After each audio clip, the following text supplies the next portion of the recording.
Hello everyone, glad to be back. Today is 28th of September. Now it's 11:30 in the morning Moscow time, and today's update gonna be a little bit different. It's a walk and talk style of update, and right now I am in Moscow on the Pushkin Square, and you can see monument of world famous Russian writer, poet, philosopher Pushkin. This is the central part of Moscow. Let me show you. It's a very busy area, of course. And by the way, I will show you also that building that you can see behind me is main office, as I understand, of one of the biggest names in Russian media and former Soviet media, Izvestia, a newspaper.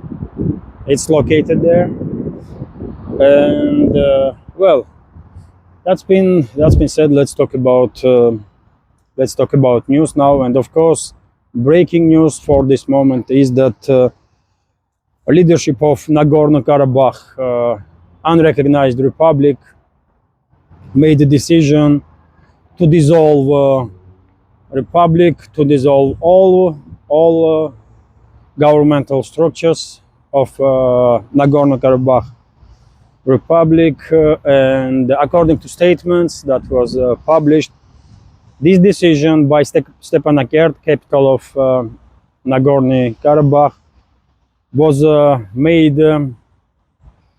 due to agreements between leadership of Nagorno-Karabakh and Azerbaijan. As I reported previously, local armed forces, Armenian local armed forces of defense, self-defense, lay down arms. And we can say process of reintegration of Nagorno-Karabakh to Azerbaijan has begun. And according to statements of leadership of Armenian enclave, decision about dismissing basically all the governmental institutions of Nagorno-Karabakh will become in force from 1st of January 2024. For next several months, these institutions probably continue their work, and gradually they will be probably somewhat integrated in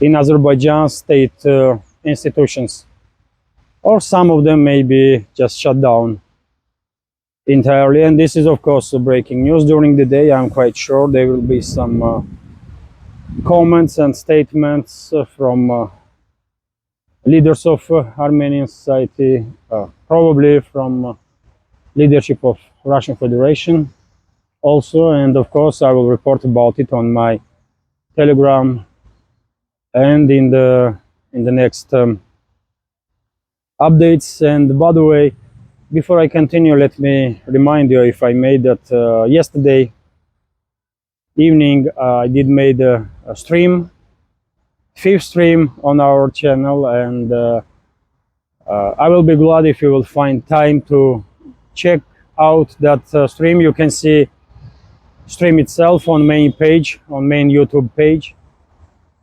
It was interesting conversation in real time with members of our community, and additional experience, of course, to me, to better prepared for interviews that I plan to began making in the first half of October. And because I am in Moscow now, I will use this opportunity, and I will make a few separate videos, and I will combine them, and this way I can show you some other areas of Moscow also.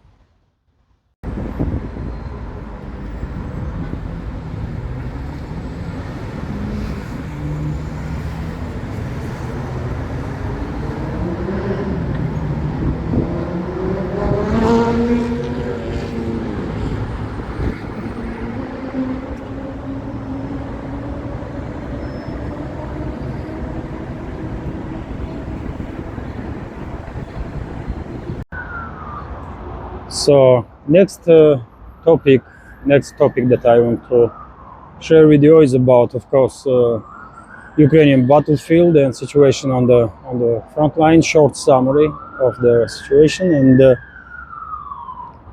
and well, we are now on Tverskoy Boulevard, also very popular and busy place in Moscow. And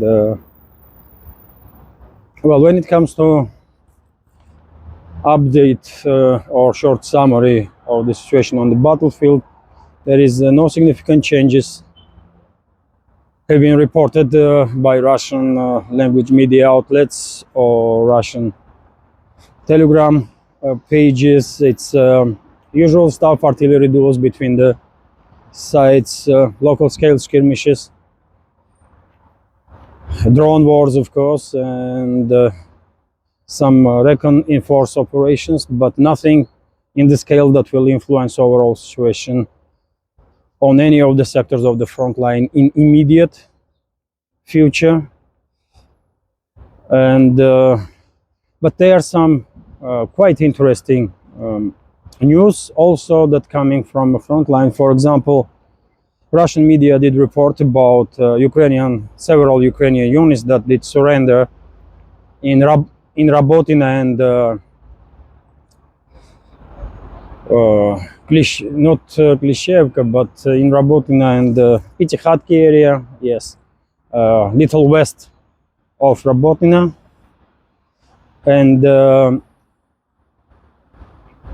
And same time, while several Ukrainian units did make decision to surrender on the southern flank, and they did receive proper treatment from Russian military personnel on the LPR direction, on LPR line of the front.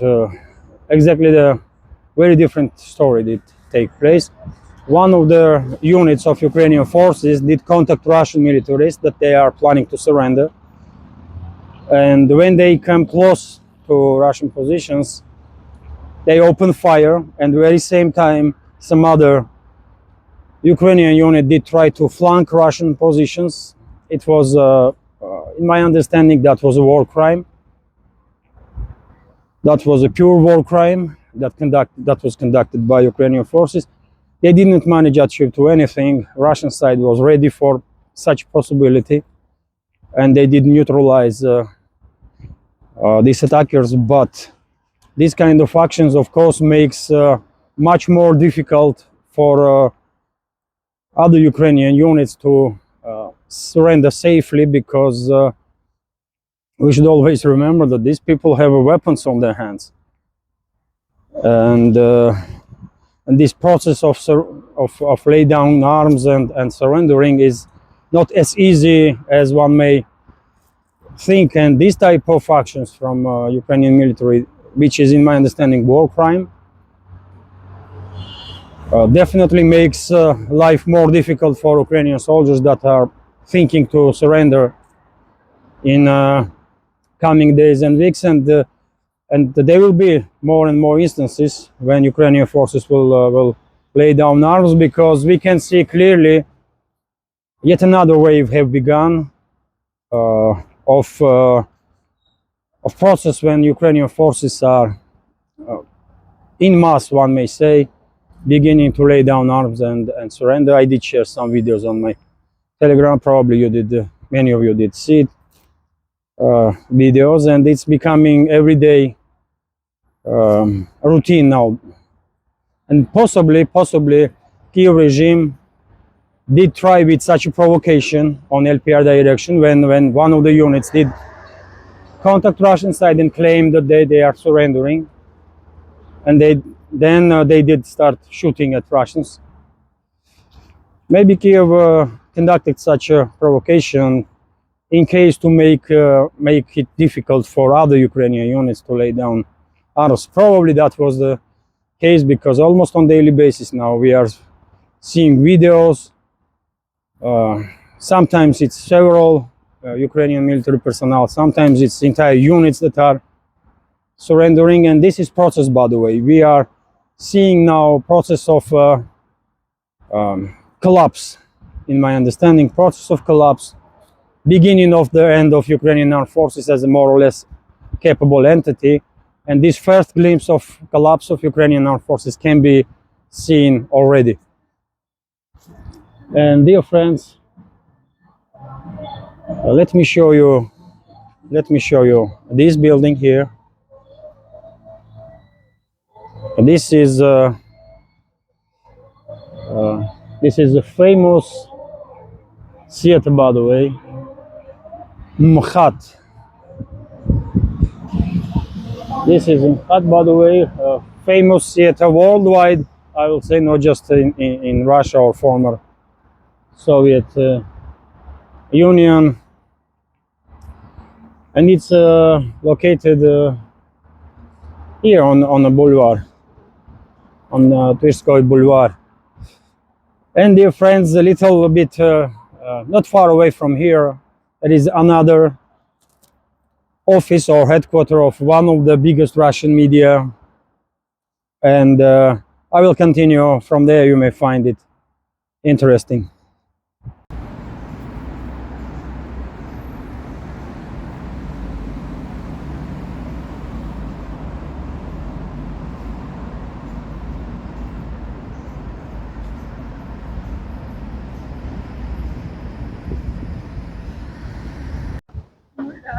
So let's continue with this update. Before I will be next to building of the TASS news agency. Let me show you this very nice area.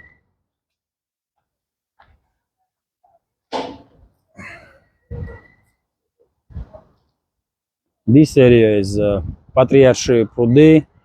I don't know English name, by the way, sorry. But it's very popular and busy area among locals and of course guests of the capital of Russia. But let's talk about news. And well, next information that I want to share with you is about statements that head of Donetsk People's Republic, Denis Pushilin, made. And according to him, during the previous 24 hours, Russian armed forces did repel several counteroffensives of Ukrainian armed forces in directions of Klishchevka, Andreevka, and Kurdyumovka. And Russian forces managed not just to stop any advance of Ukrainian armed forces, but also force them to retreat and leave positions that they were occupying previously. It's a local scale clashes, nothing in the scale that will influence overall situation on Donetsk sector of the front line. But this information once again highlights that, as I said quite a few times before, Ukrainian forces probably are not really capable to continue their offensive operations on the southern flank of Bakhmut, and I don't think they will ever be able to regain initiative or to regain strength to conduct more or less significant scale of offensive operations. And by the way, when it comes to Donetsk direction, also quite interesting news is coming from Orekhovo-Vasilievka. That's the name of that settlement, if I'm not mistaken, on the northern western part of Bakhmut, or Dubovo-Vasilievka. Dubovo-Vasilievka, that's the name. And I did report about a week ago that that settlement was under Russian control. Ukrainian forces did not expect this rapid advance of Russian forces, and they flee positions. And despite many attempts from Ukrainian side to regain control over that settlement, they failed. And well, video has appeared on internet, video confirmation that that settlement is definitely under Russian control, and the entire area around that village. Well, if as I said in yesterday's update, if I'm not mistaken, if Russian side will continue this local scale offensives on the northern flank of Bakhmut, then probably that will be indicator that we will see activization of Russian operations on the southern flank also. And in general scale, this will be a sign of preparation of Russian armed forces to conduct, maybe that's my guess, to conduct some pincer movement operation offensive in direction of Konstantinovka, Chisov Yar. This may not happen this autumn, just in the winter, but who knows? Who knows what kind of plans general staff of Russian armed forces have. And by the way, you may also find interesting that according to TASS news agency, if I'm not mistaken,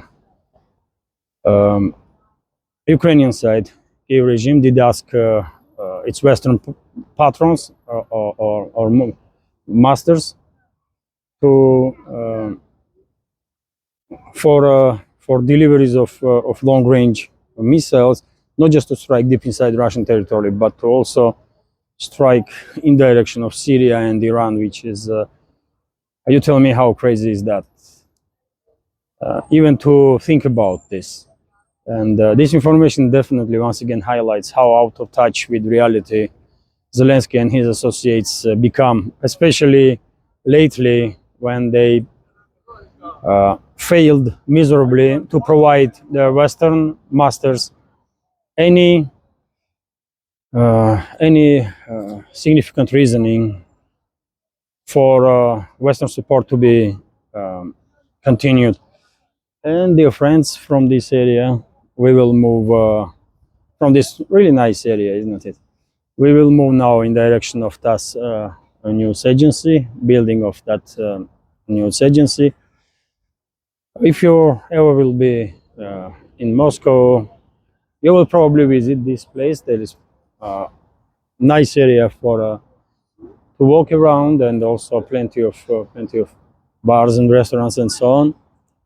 And you can definitely enjoy being in this part of the city. And yes, when it comes to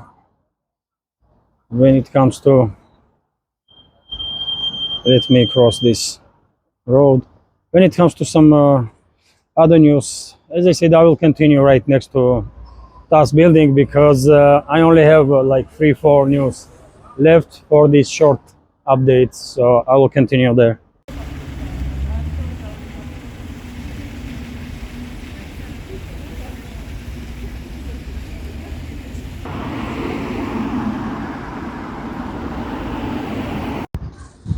So we are close to building of TASS news agency. And before we get to that building, let me share with you several additional news. First of all, Russian media did reports about increase in activity of NATO drones and surveillance planes, significant increase in activity over the Black Sea. And according to latest information from open sources,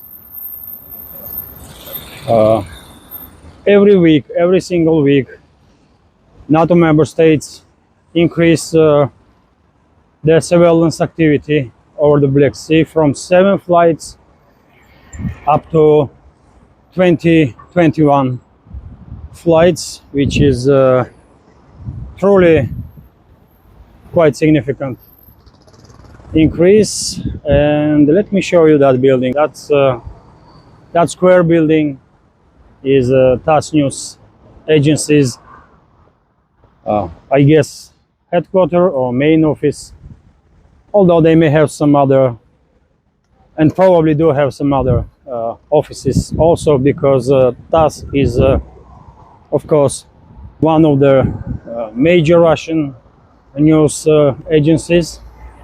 and I do quite often use reports from TASS. And also, you may find interesting that Russian media, based on article in Politico, are writing that Western so-called elites are finding extremely difficult lately to continue support of Kiev regime with weapons, especially because, well, according to Politico, many NATO member states did almost run out of weapons that can be delivered to Kiev regime. Let me, by the way, show you this monument here. It's a little square right next to TASS News Agency's office, and this is a monument of Timiryazev, a famous Russian thinker. And this area in general is quite nice, as you can see.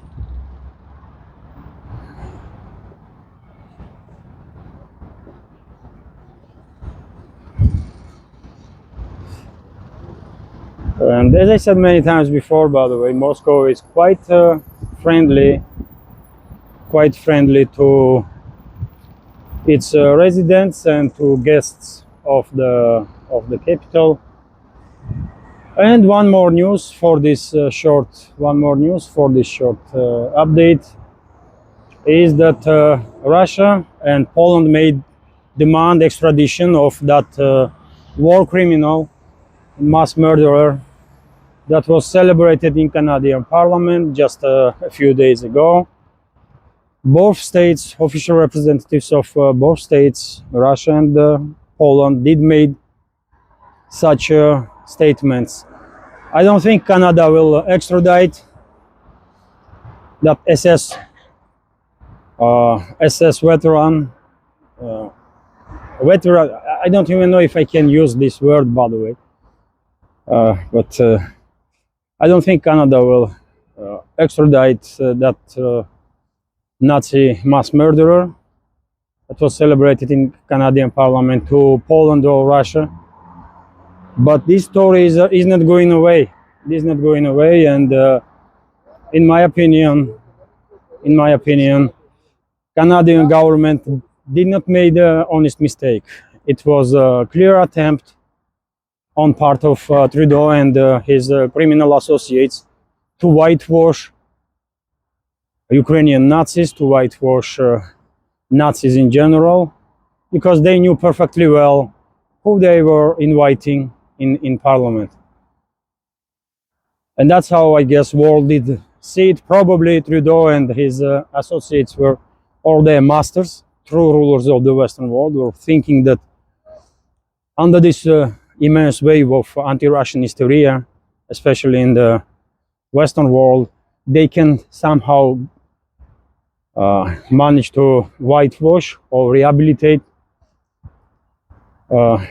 Nazis and Ukrainian Nazis among them, and claim that they are some kind of freedom fighters, those mass murderers. But it did not work. It did not work, which does gives hope that this world is not done yet. This world is not done yet, and that's quite optimistic thoughts to have. And this is it, by the way. This is it for today's short update. We are now on Tverskaya Boulevard again. I began my update from Tverskaya, and I'm ending this update from this boulevard. I was a little upset a few minutes ago when I was reporting from Patriarch Prodi area, because microphone did not work for whatever reason, and now it does work. But anyway, I hope you will find this update interesting, and if not every week, then I don't know, at least once or twice in a month, I will definitely try to make this walk and talk type of videos. because many members of our community do find it interesting when they not just can listen to some updates of news, but also see surrounding areas in different cities and so on. So, well, let's see. I will definitely try to make this type of videos more often. So yes, this is it. Hopefully you will find this update interesting. Sorry if I was a little chaotic today. And well, if you find this video interesting, then please click like button, leave some commentary about any topic you find interesting, or just about anything in general. More likes and comments supposed to help with the algorithm to reach wider audience. And for very same reason, if you can please share links to my videos or my channel with your friends on any of the platforms that you are active on. And if you think this channel, this project deserves to exist, please consider to support with small donations through PayPal, Buy Me a Coffee, or by subscribing to my Patreon page, on which I do upload some extra content on regular basis. And today not gonna be exception. After I will upload this video, I'm gonna make update for Patreon. And yes, this is it. You will find links, by the way, under this video in description box or in the pinned comment. This is it for now. Have a great day and take care.